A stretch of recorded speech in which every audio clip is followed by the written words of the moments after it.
Trauma serial बेरंग की next episode में आप देखेंगे कि अब शहरयार स्टेप लेना शुरू हो चुका है और कहता है कि आपने जो मेरे साथ करना था आप कर सकती हैं, लेकिन अब मैं आपकी एक नहीं सुनने वाला। मैंने जो करना है मैं करके ही दम लूँगा, क्योंकि मैं तंग आ चुका हूँ आपकी ये रोज़ की चिक चिक से। आपकी बातों ने मेरे दिल को काफ़ी परेशान करके रख दिया है। मुझे तो समझ ही नहीं आ रही कि आखिर आप चाहती क्या हैं। मुझे तो ऐसा लगता है कि आप अपने सारे बच्चों की खुशियों की दुश्मन बनकर बैठी हुई हैं।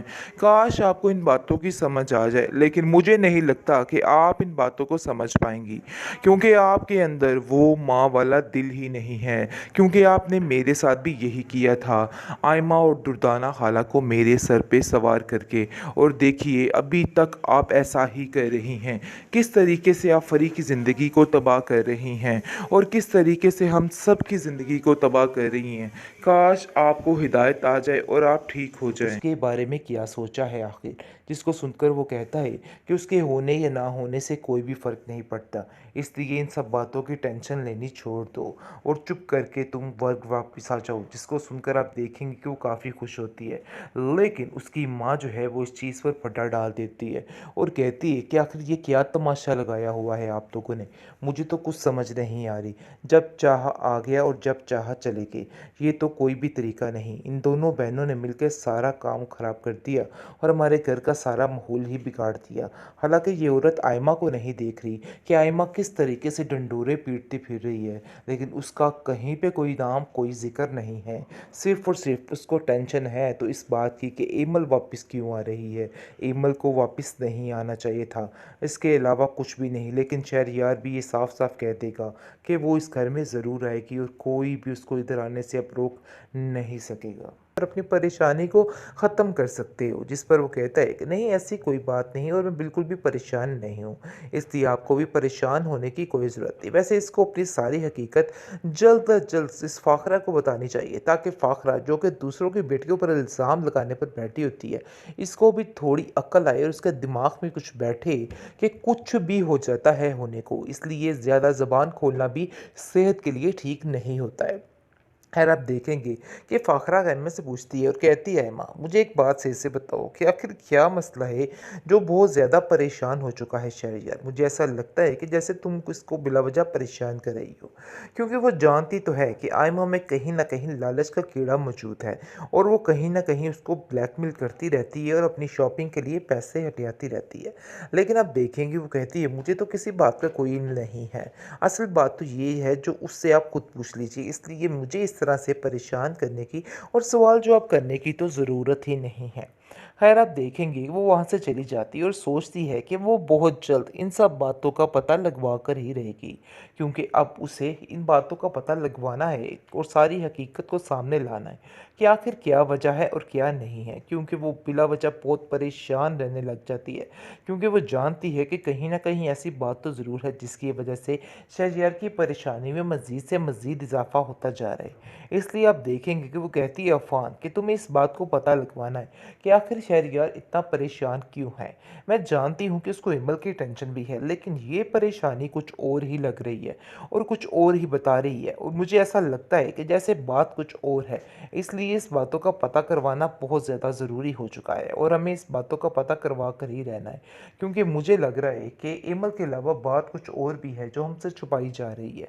लेकिन हमें इस बात का पता करवा कर रहना है कि आखिर असल वजह क्या है और क्या नहीं है। ट्रॉमा सीरियल बेरंग के नेक्स्ट एपिसोड काफ़ी इंटरेस्टिंग है। तो नाज़रीन, जैसा कि आप देख रहे हैं कि किस तरीके से ये लड़की यानी कि आयमा अपनी चालों में कामयाब हो रही है।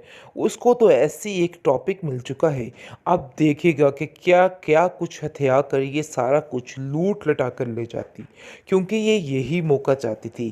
खैर आप देखेंगे कि जैसे ही इस हकीकत का पता चला है, तो जिस पर शहरयार उसको खामोश रहने के लिए कहता है और कहता है कि ऐसा कुछ भी मत करना और किसी को भी मत बताना। जिस पर वो कहती है कि तुम्हारा ये जो राज मेरे हाथों लग चुका है, खैर ये समझो कि अब तुम्हें इसके बदले कुछ करना होगा, कुछ देना होगा। जिस पर वो कहता है आखिर ये क्या करना चाह रही है, लेकिन उसको यहाँ पर इसके लालचपन का साफ साफ अंदाज़ा हो जाएगा कि आखिर ये औरत सिर्फ और सिर्फ पैसे हथियाने के लिए सारा कुछ कर रही है और इसका मकसद पैसे के अलावा और कुछ भी नहीं है।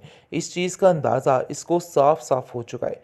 खैर वो भी काफ़ी परेशान है और कहता है कि आखिर क्या वजह है, जिस पर आप देखेंगे कि वो उसको कहती है असल बात ये है कि तुम्हें मेरे नाम प्रॉपर्टी करनी होगी और ये करना होगा और वो करना होगा। यानी कि जो उसकी माँ ने उसको समझाया हुआ है कि तुमने अपनी खाला जान का हर चीज़ लेकर यहाँ से फरार होना है और हमें हर चीज़ अपनी मुट्ठी में करनी है। इसलिए ज़रा ध्यान से काम लेना और सोच समझ कर काम लेना। जिस पर वो अपनी माँ की बातों में आकर सारा कुछ कर लेती है और अपने हाथों से अपनी हर चीज़ बर्बाद कर लेती है। लेकिन अभी से इस चीज़ का अंदाज़ा नहीं है कि जब फ़ाखरा को इस बात का इल्म होगा कि वो शहरयार से इन चीज़ों की फरमाइश कर रही है और कह रही है कि मेरे नाम हर चीज़ कर दो, यानी कि उसको ब्लैकमेल करने की कोशिश की जा रही है। लेकिन आप देखेंगे कि फ़ाखरा कहती है शहरयार तुम काफ़ी दिनों से काफ़ी परेशान लग रही हो। मुझे ऐसा लग रहा है कि कुछ ना कुछ तो ऐसी बात ज़रूर है जिसको छुपाया जा रहा है। देखो ऐसा नहीं करो, अगर कोई ऐसी बात है तो तुम बिला वजह परेशान मत हो, बल्कि हमसे शेयर कर सकते हो और अपनी परेशानी को ख़त्म कर सकते हो। जिस पर वो कहता है कि नहीं ऐसी कोई बात नहीं और मैं बिल्कुल भी परेशान नहीं हूँ, इसलिए आपको भी परेशान होने की कोई ज़रूरत नहीं। वैसे इसको अपनी सारी हकीकत जल्द अज जल्द इस फ़ाखरा को बतानी चाहिए ताकि फ़ाखरा जो कि दूसरों की बेटियों पर इल्ज़ाम लगाने पर बैठी होती है, इसको भी थोड़ी अक्ल आए और उसके दिमाग में कुछ बैठे कि कुछ भी हो जाता है होने को, इसलिए ज़्यादा ज़बान खोलना भी सेहत के लिए ठीक नहीं होता है। खैर आप देखेंगे कि फ़ाखरा गन से पूछती है और कहती है माँ मुझे एक बात सही से बताओ कि आखिर क्या मसला है जो बहुत ज़्यादा परेशान हो चुका है शहरयार। मुझे ऐसा लगता है कि जैसे तुम इसको बिलावजह परेशान कर रही हो, क्योंकि वो जानती तो है कि आयमा में कहीं ना कहीं लालच का कीड़ा मौजूद है और वो कहीं ना कहीं उसको ब्लैकमेल करती रहती है और अपनी शॉपिंग के लिए पैसे हटियाती रहती है। लेकिन आप देखेंगे वो कहती है मुझे तो किसी बात का कोई नहीं है, असल बात तो ये है जो उससे आप खुद पूछ लीजिए, इसलिए मुझे इस तरह से परेशान करने की और सवाल जवाब करने की तो ज़रूरत ही नहीं है। खैर आप देखेंगे वो वहाँ से चली जाती है और सोचती है कि वो बहुत जल्द इन सब बातों का पता लगवा कर ही रहेगी, क्योंकि अब उसे इन बातों का पता लगवाना है और सारी हकीकत को सामने लाना है कि आखिर क्या वजह है और क्या नहीं है। क्योंकि वो बिला वजह बहुत परेशान रहने लग जाती है, क्योंकि वो जानती है कि कहीं ना कहीं ऐसी बात तो ज़रूर है जिसकी वजह से शहरयार की परेशानी में मज़ीद से मज़ीद इजाफा होता जा रहा है। इसलिए आप देखेंगे कि वो कहती है अफ़ान कि तुम्हें इस बात को पता लगवाना है कि आखिर शहरयार इतना परेशान क्यों है। मैं जानती हूँ कि उसको हिमल की टेंशन भी है, लेकिन ये परेशानी कुछ और ही लग रही है और कुछ और ही बता रही है और मुझे ऐसा लगता है कि जैसे बात कुछ और है। इसलिए इस बातों का पता करवाना बहुत ज़्यादा ज़रूरी हो चुका है और हमें इस बातों का पता करवा कर ही रहना है, क्योंकि मुझे लग रहा है कि इमल के अलावा बात कुछ और भी है जो हमसे छुपाई जा रही है। लेकिन हमें इस बात का पता करवा कर रहना है कि आखिर असल वजह क्या है और क्या नहीं है।